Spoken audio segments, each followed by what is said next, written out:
Sir mains answer writing విషయానికి వచ్చేసరికి మనకు intro, body, conclusion. So most of the important ఏంటంటే ఇంట్రో, కంక్లూజన్ అనేది మనకు చాలా ఇంపార్టెంట్. ఎందుకంటే దాన్ని బట్టి మనకు ఎక్కువ మార్క్స్ వచ్చేటువంటి. సో ఇలాంటి విషయంలో మీరు టెస్ట్ సిరీస్ రాసిన తర్వాత అమిగోస్ కోచింగ్ ఇన్స్టిట్యూట్ వాళ్ళు అంటే మెంటార్స్ కావచ్చు, ఫ్యాకల్టీలు కావచ్చు, మీరు ఎలాంటి మిస్టేక్స్ చేస్తున్నారనే విషయాల గురించి 1-to-1 ఏమైనా ఇంటరాక్షన్ అంటే 1-to-1 ఏమైనా మీకు స్పెషల్ గా గైడెన్స్ ఇవ్వడం ఏమైనా జరిగిందా? డెఫినెట్గా 1-to-1 ఇంటరాక్షన్ అనేది జరిగేది సార్. ఎప్పుడైతే మనం టెస్ట్ సిరీస్ రాసిన ఒక 2 daysకి కరెక్షన్ జరిగి మనకి పేపర్స్ వచ్చాయి.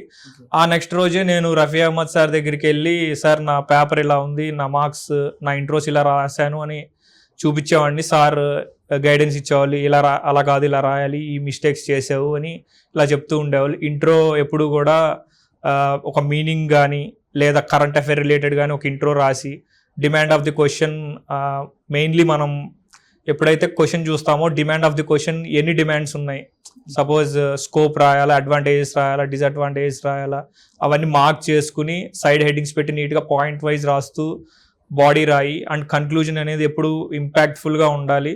అప్పుడే లాస్ట్లో నీ కన్క్లూజన్ చూసి ఒక 1/2 mark ఎక్స్ట్రా పడే ఛాన్స్ ఉంటుంది.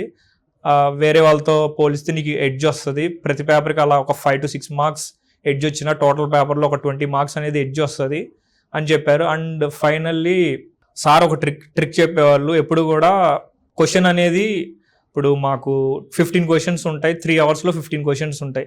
ఆ 15 questionsని 3 hours కంప్లీట్ చేయాలి. అంటే ఒక్కొక్క క్వశ్చన్కి 12 minutes అనేది ఉంటుంది. ఇప్పుడు అందరిలాగా 12 to 13 minutes 15 minutes first questions రాసేస్తూ ఉంటే లాస్ట్ క్వశ్చన్స్కి వచ్చేసరికి టైం సరిపోదు. అండ్ లాస్ట్ క్వశ్చన్స్ ఏదో పైపైన రాసేస్తే వాళ్ళు ఏదో 2-3 marks వేస్తారు. అలా కాకుండా ప్రతి క్వశ్చన్ నువ్వు ఓన్లీ 10 minutes రాయాలి. 11th minute స్టార్ట్ అయిందా నువ్వు కొంచెం గ్యాప్ వదిలేసుకుని నెక్స్ట్ క్వశ్చన్కి స్టార్ట్ అయిపోవాలి అని చిన్న సజెషన్ ఇచ్చారు. దాన్ని మోడిఫై చేసి ఏం చేశానంటే హవర్లీ 5 questions రాసేవాడిని.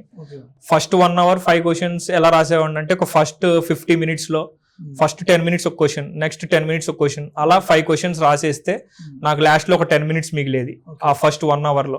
ఆ 10 minutes నేను ఏం చేసామని అంటే మళ్ళీ ఫస్ట్ క్వశ్చన్కి వెళ్ళి లాస్ట్లో ఏం మిగిలింది బాడీ మ్యాక్సిమం అయిపోయేది. కన్క్లూజన్ ఒక ఫ్లోలో రాసేటప్పుడు కన్క్లూజన్ అనేది అంత ఎక్కువ ఎఫెక్టివ్గా రాదు.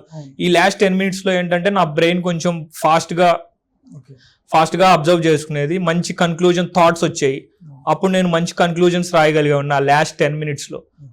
అది నాకు ఎడ్జ్ అయిందని నేను ఎక్కువ నమ్ముతున్నాను.